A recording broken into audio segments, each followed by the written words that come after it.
What's up, everyone? This is my UFC Fight Night Whittaker versus the Ritter prediction video.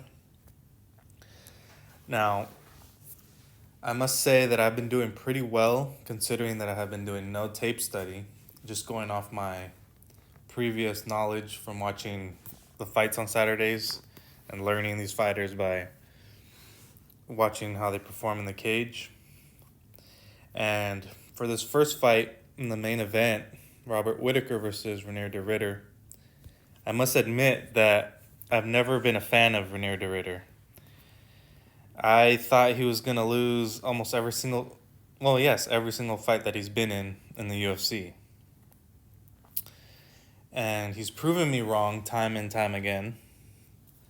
And now I'm at a crossroads because he's actually facing someone who we know is tough, who's competed at the very top of the sport in the UFC. Marvin Vettori, DDP, Paulo Costa, even the new guy, Ikram Aliskerov, who was supposed to be the next big thing from Dagestan. And then a loss to Hazmat Chimaev via face crank, which was kind of pitiful to watch, but it's acceptable because it's Hamzat. Now, when you look at the past three opponents of the Ritter, you see Gerald Meerschaert, who Hazmat also destroyed with a single punch. And then you see he fought Kevin Holland, who we don't really rate too highly. And then a Bo Nickel, which is a confusing one because Bo Nickel was being fed easy opponents to build his stock in the UFC, and then they matched him up with the Ritter. And the Ritter, not only did the Ritter beat him up, but KO'd him with a knee to a body. Nobody saw that coming. So since I don't rate his past three victories very highly, I'm kind of inclined to just go with Robert Whittaker. But am I really going to pick against this dude for a fourth time in a row? So my pick, just going off instinct, is going to finally be Renier de Ritter. And for some reason, I see a submission. I don't know when that will come. I'm just going to put round one. But I think if Hazmat could find a victory against Whittaker by submission, I think Renier de Ritter can as well. And let's not forget Robert Whittaker. His original division was 170. And just recently he moved up to 180. So I would imagine, I don't know, I'll admit, what Renier de Ritter's division was when he was in one championship. But considering his size, I wouldn't imagine that it was 170. If it was, that's ridiculous. So he seems to be the true middleweight. And I'll finally side with him. Next, Peter Yan versus Marcus McGee. A little scary, but definitely going to side with Peter Yan. Coming off a win against a Davison Figueiredo. Dong Song. Those are nice wins. Marab loss, that's obviously very acceptable. Not only that, it was a decision. Sean O'Malley lost, split decision. We all know how that fight really went. Aljamain Sterling decision, a split there too. And we know how that first fight went.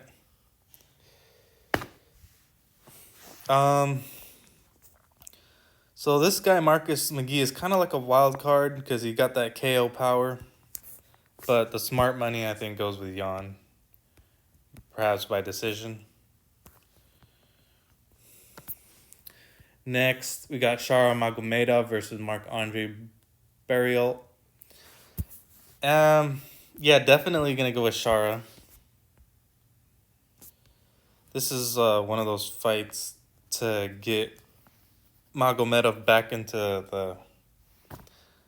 the good graces of the fans, put him in a good light since he completely flopped against Michael Page.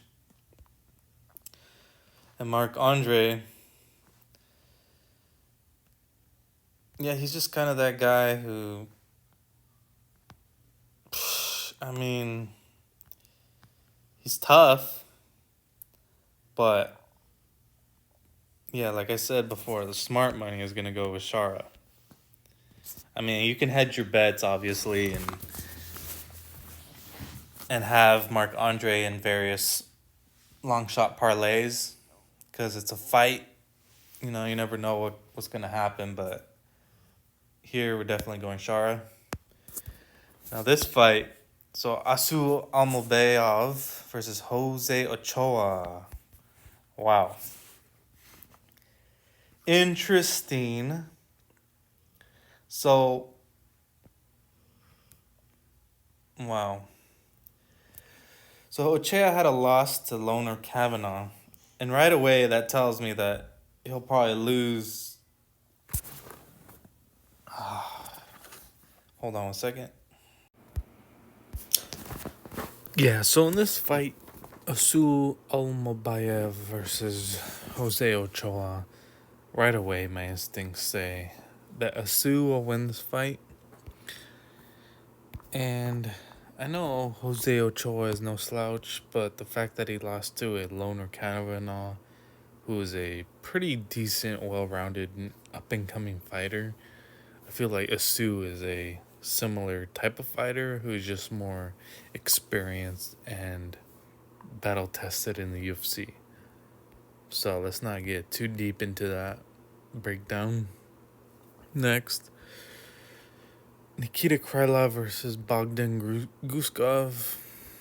Now, I gotta research this more. I don't know if Bogdan Guskov is the fighter I'm thinking of, but...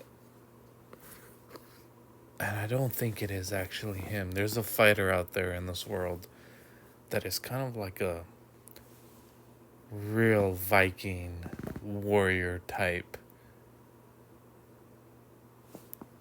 Yeah, I don't think it's this particular fighter.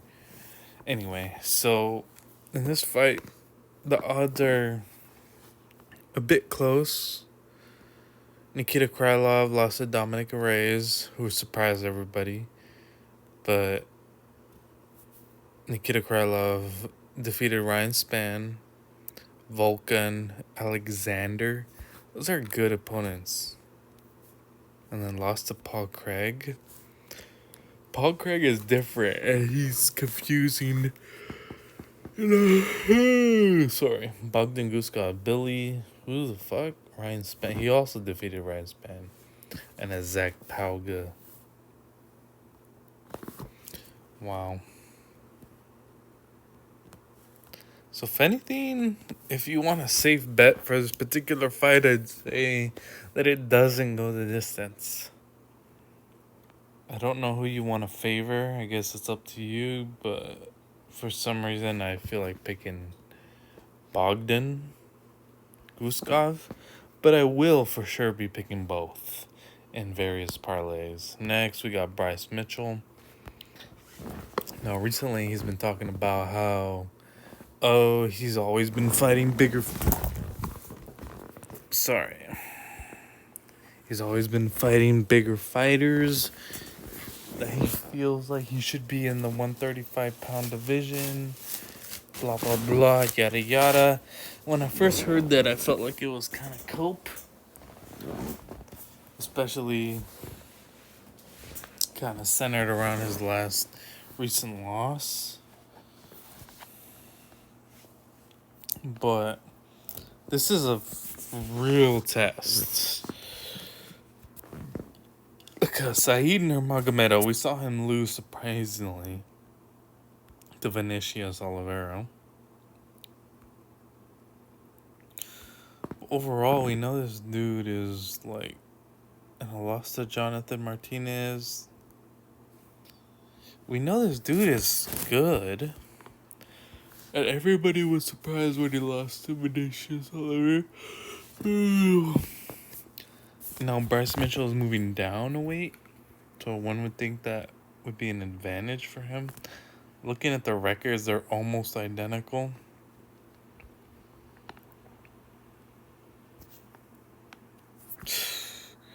Honestly, my instinct says Saeed Nurmagomedov, but I'm not gonna lie. For sure, I'm gonna have every single freaking parlay that I have that includes Saeed Nurmagomedov. I will have an identical one that has Bryce Mitchell. Because this is too close to call. This is too strange to really know the answer to.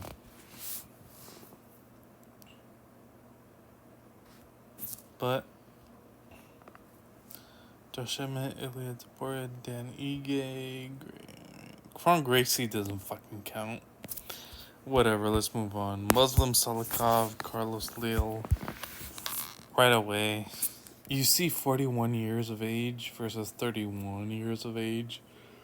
Such a large difference. At the same time, it's such a similar record, and I see those odds. It's almost laughable. Honestly. Kenan Song, Santiago Panzanibio, lost to Randy Brown, Nicholas Dalby, Andre Philhow, Carlos Lil won against Alex Morano, Renat, Manuel Mena, who the fuck? Marcel Breno. I'm going Muslim Salikov. Those odds surprise me. Why? Is it because they age? I mean, I'm not totally discounting Carlos Lil, but this is strange. Ooh, next, we got Damon Blackshear versus Davey Grant. Whoa. Interesting.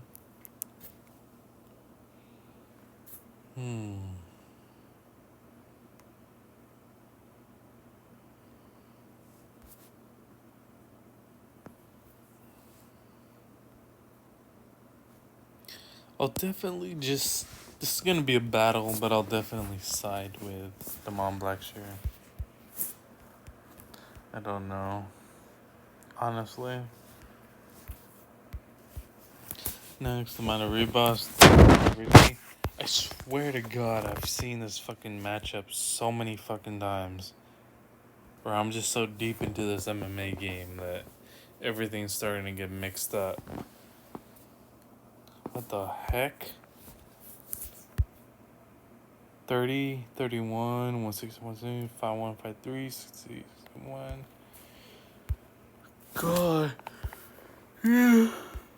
I mean, one thing that adds on top of the complexity of this fight is the fact that it's a woman's fight. So, and they're pretty similar in all aspects. So you gotta just create similar parlays with just variants, that include both of these fighters as winners, and exclude and excuse my slurred speech. Obviously, I'm impaired in some sort of way. Ibo Aslan versus Billy. And don't second guess my picks just because of that, because I'm still taking this seriously. So Billy Alekna, he's the wild card. That's why he's the underdog. He lost to Bogdan Guskov via submission. But then he beat up the people outside the UFC. KO, decision. Similar age, similar height, similar reach. Turkey versus US, 14-2 versus 7-2. Ibo Aslan lost to Ian Kutalaba, which was a surprise at the time because most people thought Ibo Aslan would dominate Ian. So just without thinking any further into this, I'm just going to go Iban. I don't know if he'll necessarily get a KO round one, but for sure I'm picking Aslan next, Muhammad Yahya. He's old, right? 31 versus 32, 5'9 versus 5'11, 73, 73. Okay. But I'm thinking of Ronnie Yaya. So this is Muhammad Yaya. Kel Fernandez lost KO. Trevor Peak decision. And then outside the UFC, he won some. This dude, Jarno Aarons. And he lost. AJ Cunningham 10-2. He won. This was tough. Bunch of people going with Steven Nguyen, but the fact that this dude, United Arab Emirates dude, and they're fighting in that region, that alone I'm going with Yaya. I don't know how, but I'm just going with him. Then we got Martin Buday versus Marcus Buchecha. Just from the pictures alone, nah, let's just go. 33, 34. Tough. 5-1. 15-2. I'm just gonna go with Martin Buday. KO. I don't know how the fuck. Heavyweights. Let's just go KO. Yeah, those are my picks. Good luck.